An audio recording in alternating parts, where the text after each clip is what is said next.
ইসলাম হোসেন।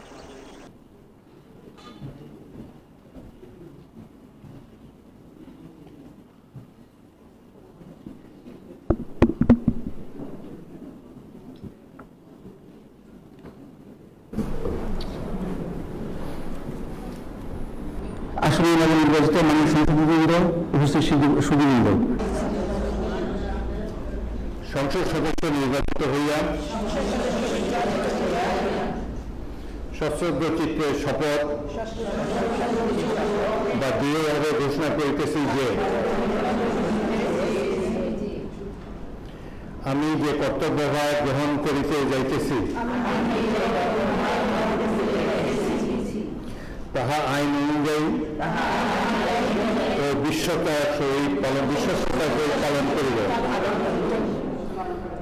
আমি বাংলাদেশের প্রতি অকৃত্রিম বিশ্বাস ও আনুগত্য পোষণ করিব এবং সংসদ সদস্য রূপে আমার কর্তব্য পালনকে ব্যক্তিগত স্বার্থের দ্বারা প্রভাবিত হইতে দিব না। ধন্যবাদ।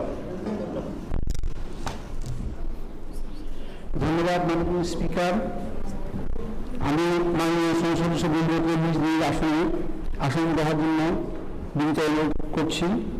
এখন আপনাদের নিজ নিজ মহিলা আসন নাম্বার গেজেটের ক্রমিক অনুযায়ী উল্লেখপূর্বক শপথপত্রের অধ্যক্ষার তারিখ সহ স্বাক্ষর দানের জন্য অনুরোধ জানাচ্ছি।